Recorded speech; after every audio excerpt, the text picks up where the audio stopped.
All right, and what I want to do now is I want to talk about a new kind of a function. We've been talking about vectors for quite a bit now. So let's start out like this. We'll start out with a definition. We call this vector valued functions. Vector valued functions. Okay. Oh, it's a little blurry. You know what? Let me see if I can get that to come back. Hold on a second. It usually comes back to itself after a little bit of writing. But just put a little, there we go. Okay. So a vector value function has the following form. We write R of t in 2 dimensions would look like this, where we call t the parameter, usually t for time. In 3 dimensions, of course, we just add one more component.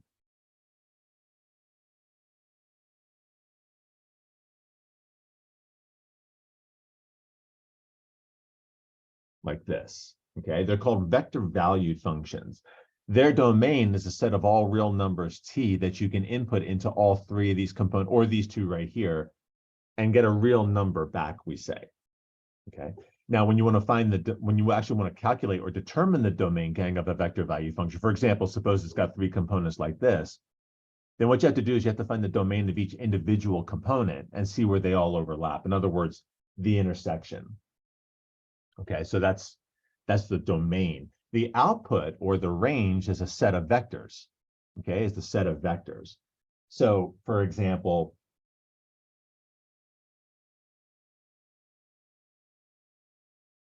right, let's say for the sake of argument, we had the vector v equals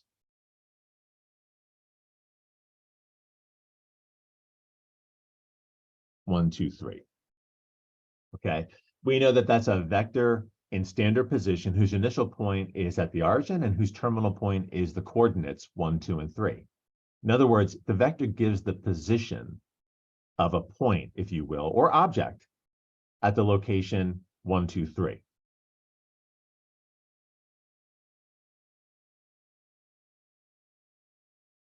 So maybe right about there. Okay, let's use red for that vector.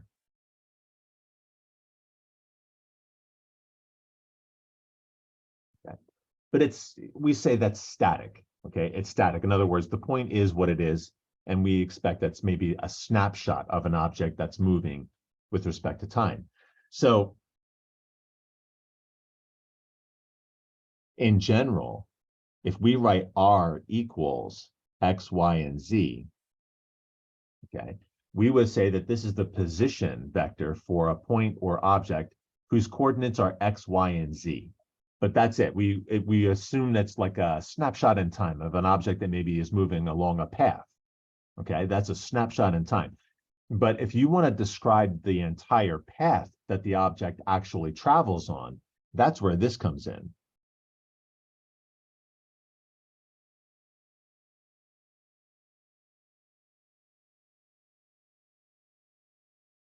Okay, so this right here, this vector value function, we imagine then that as the parameter t, like I said, usually time, as the parameter t increases, because time does increase, right, going forward, we expect then that this vector will trace out a series of vectors, or a series of vectors, if you will, that's kind of tracing out a curve. Okay, so like, what would that look like?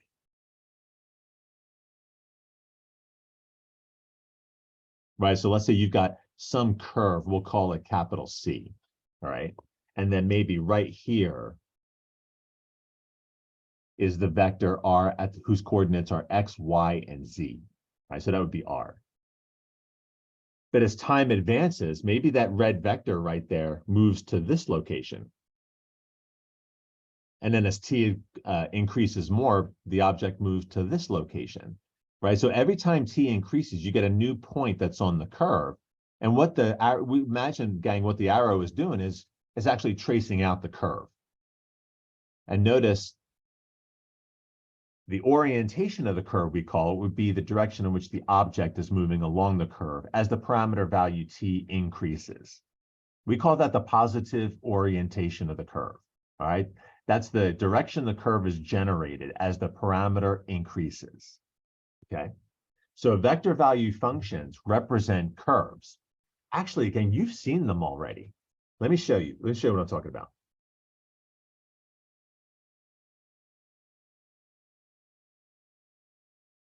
Example. Remember this notation?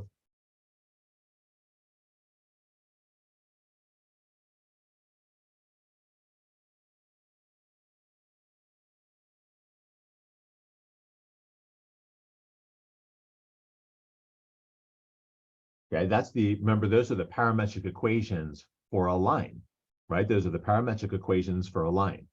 But there's no reason why we couldn't also write like this.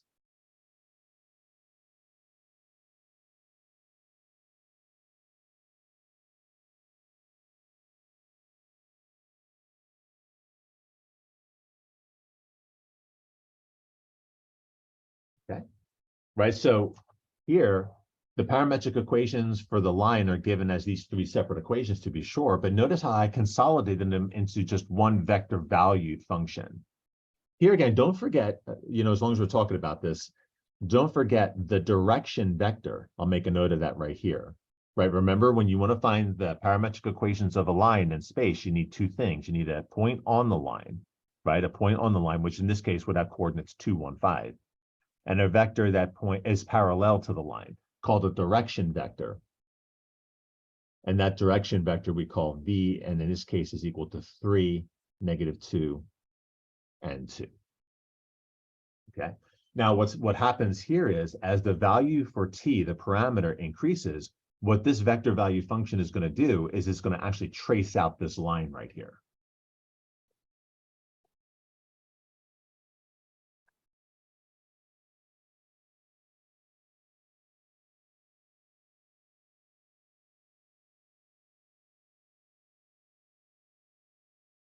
So for example, r of 0, right? R is when t is equal to 0, we're going to have the vector 2, 1, and 5. Okay, so just a quick sketch. Let's see, 1, 2, 5 is about up here, we'll say. So here is r of 0. Okay, and then let's say for t equals 1, r of 1 is going to be, let's see, 5, -1, and 7. Okay, so quick sketch of that without getting too into the weeds with plotting points like we talked about before. So 5, -1 would be back here, and then up 7, about there. Okay, so right there. That would be r of 1. Okay. Now we know that this thing is tracing out a line, so we only need 2 points to actually establish it. So what I'll do is I'll just go ahead and draw the line that connects these two dots like this. Okay, and note, gang, the orientation, the positive orientation of this line. Well, if we started here at R0 was this point, and then we moved over to this location, that gives me the orientation, the positive orientation of the curve. Okay. Here's another example. Remember from our calculus 2 days, right? Do you remember what this is? What's this?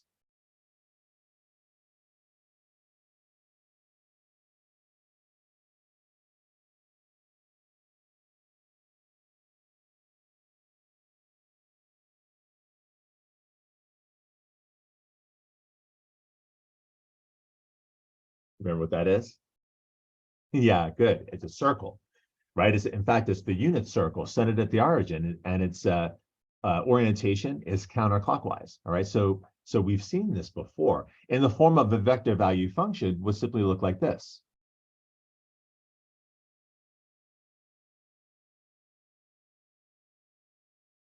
Just like that. Okay, so we would look at this then. See this component? That would be our x of t. This component, this would be our y of t. And in a similar way up here, right? This would be x of t, y of t, z of t. So an important takeaway is this. When you talk about vector value functions, always remember that a vector value function contains the parametric equations of the curve it traces out. Okay, a vector value function contains the parametric equations of the curve it traces out. So here, for example, this vector value function, these two cosine and sine, we can actually write as equations, x equals cosine, y equals sine, and those are the parametric equations for our circle, okay? Now, since this is in the xy plane,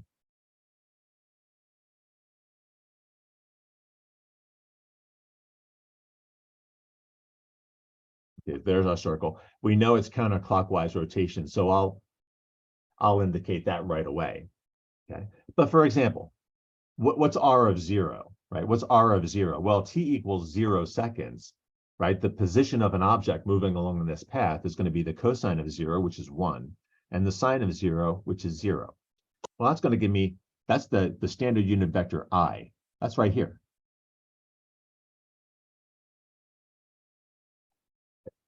And let's say at t equals pi over 4 seconds, right? Pi over 4 seconds. All right, well, my object is going to be located then at cosine pi over 4, sine pi over 4. Okay, so now my object has moved to this location.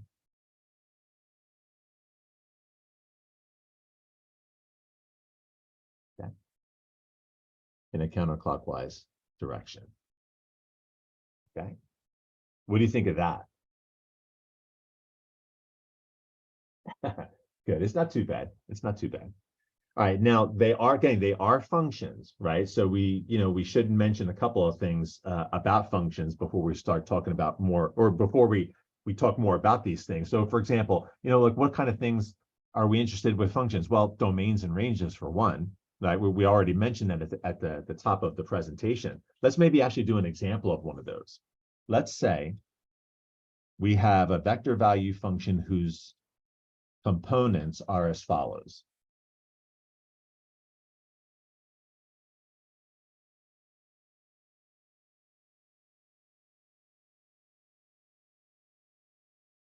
Okay, so we want to find the domain of this vector value function. So in order to find the domain of the vector value function, you have to find the domain of each one of the components and see where they all overlap. So for example, the first component is a polynomial, right? So its domain is all real numbers. The second one is the reciprocal function. Its domain is t cannot be equal to 0.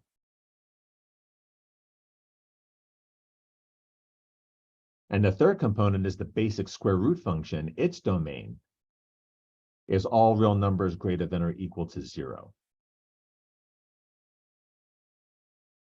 Okay, so to find the domain of the overall vector value function, we have to determine where all three of these overlap each other. So where do all three of these overlap? In other words, what's the intersection of all three of these? Good, good. All real numbers greater than 0.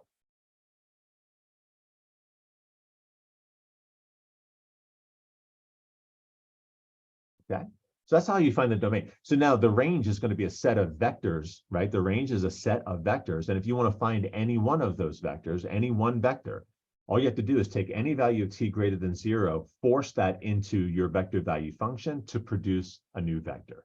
So for example, for t is equal to 1,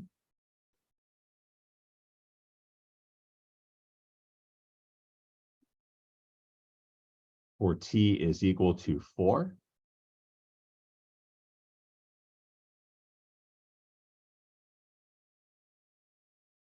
and so on. Okay, so the domain is a set of all values of t that you can input into the components and get a real number back. The range is a set of vectors itself.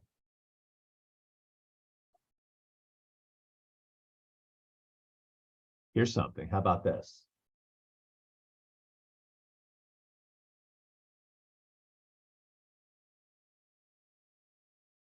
Find the limit of the following vector value function as t approaches 0.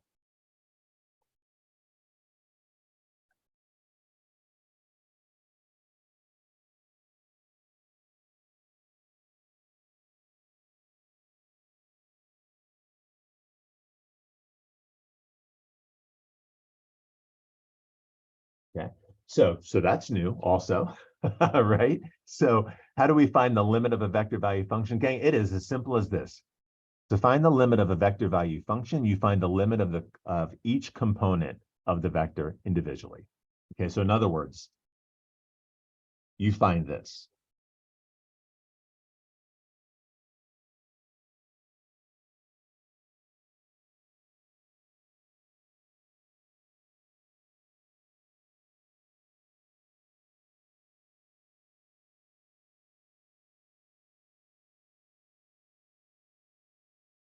Okay, so to find the limit of a vector value function, you find the limit component by component. You read them off. Okay, you just simply read them off.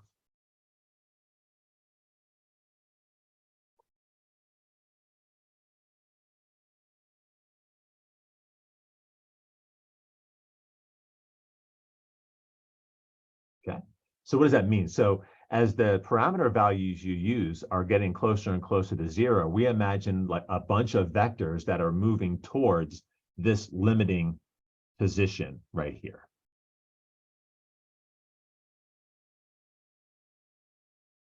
What do you think of that?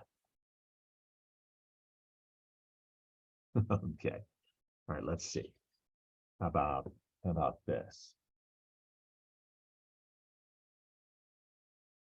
Sketch the curve given by the following vector value function. Again, let's say the vector value function, and just to mix it up, we'll make it we'll write it as a combination of I, J, and K, just to make it a little bit different. Let's write like this.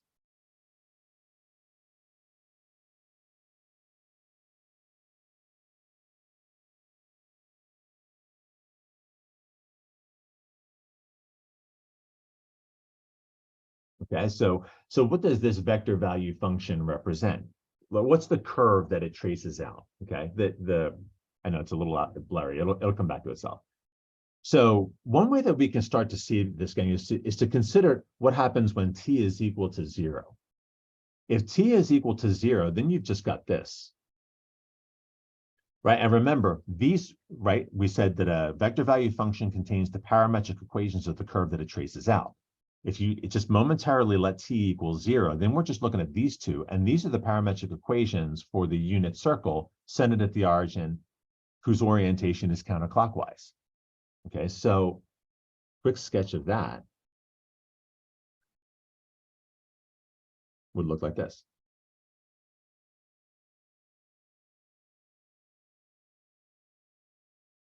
Okay, so we imagine then that the path of an object traveling along the vector value function cosine sine would be this circular path right here.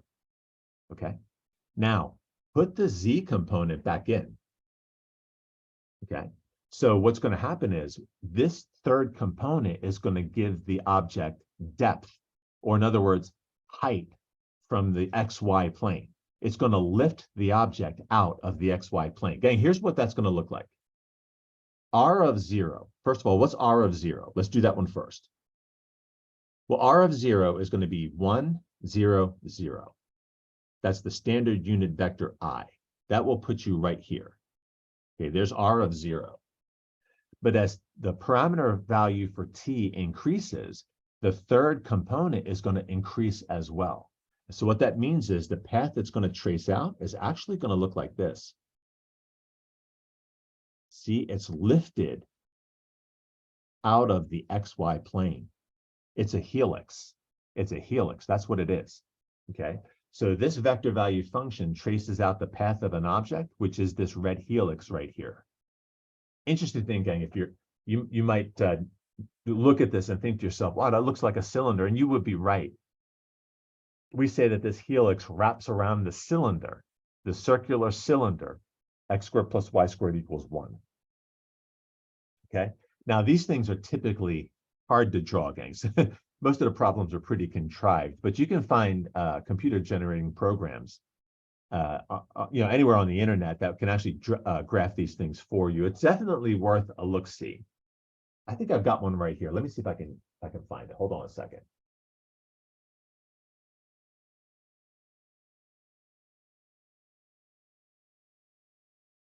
Yeah, take a look at that. So here, I've got the vector value function. Notice right here on the right-hand side in the window, I've got the three components of the vector, 3 cosine, 3 sine. And then I've got a scalar or a constant multiple of the sine function. Look at the curve. See the black arrow?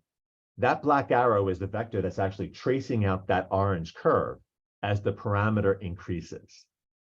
Here's something else that's interesting. If we change our viewpoint so that imagine that we're standing on the z-axis looking down. Okay, let's see what that looks like.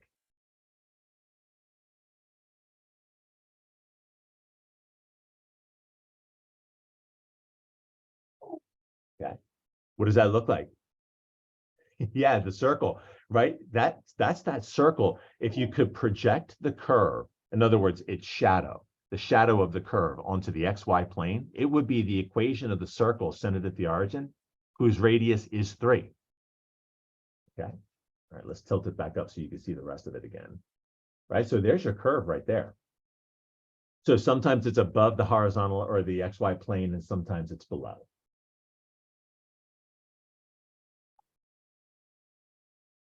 And as I said, there's plenty of programs out there that you can find on the internet that will actually help you sketch all of these things, because most of the time we do use computer programs to generate these curves. Most of them are pretty difficult to graph by hand.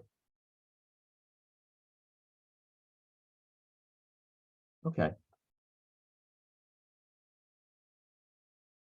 Example. Let's suppose that we wanted to find the limits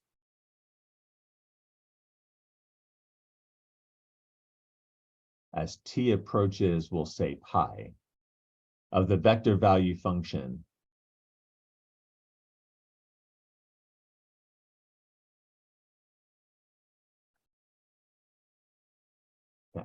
And how did we say we evaluate the limits of vector value functions? We go component by component.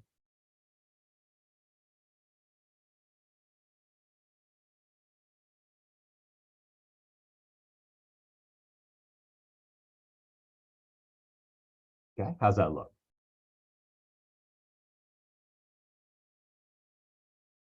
Okay, how about this one? How about this one? Let's say that we have, let's mix it up a little bit.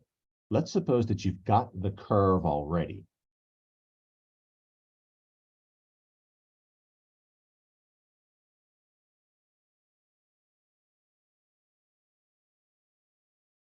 And it's a circle whose orientation is counterclockwise as seen above from the z-axis. And it's a height of 4 units above the xy plane. Okay, I want to find the parametric equations for this curve, and then I want to write those parametric equations as a vector valued function. What do you think that might look like?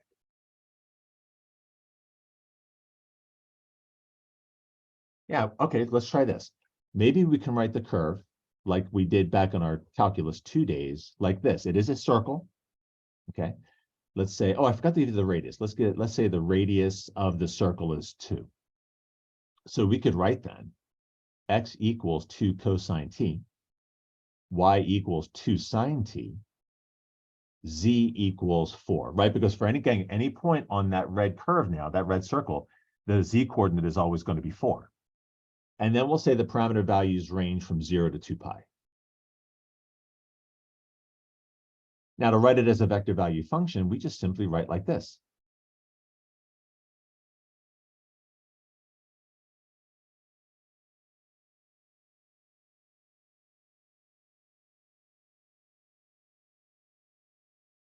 Okay. How's that look?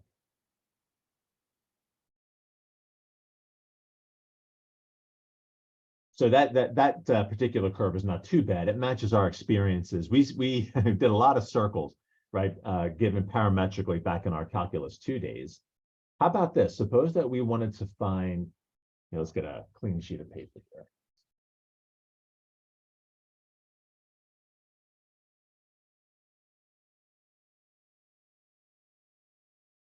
Let's say find parametric equations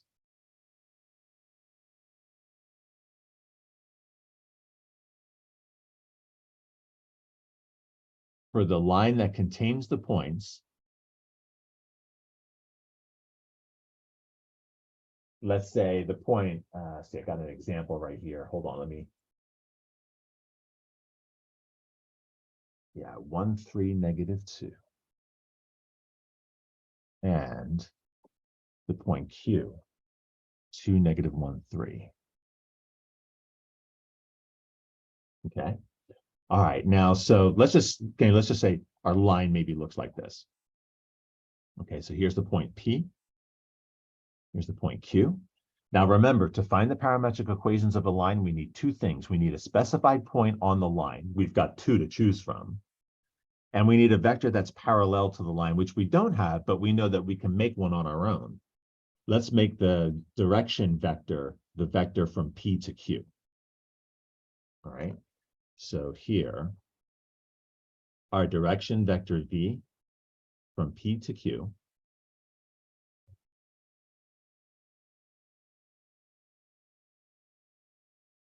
should look like that. Okay, so far so good. So the parametric equations of our line, again, writing it the way that we did back in our Calculus 2 days, we'll use P as our specified point.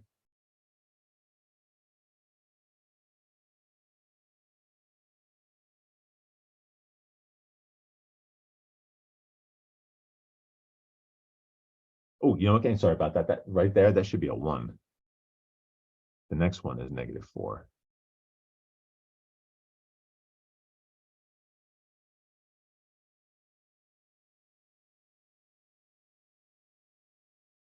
Okay, what do you think of that? Now, to put it in the form of a vector valued function, we can write like this.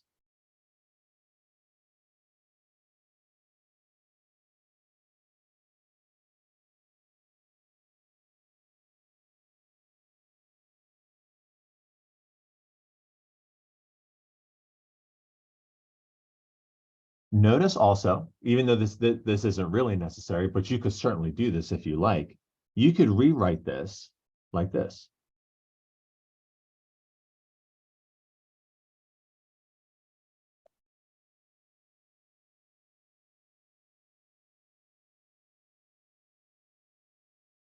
And further,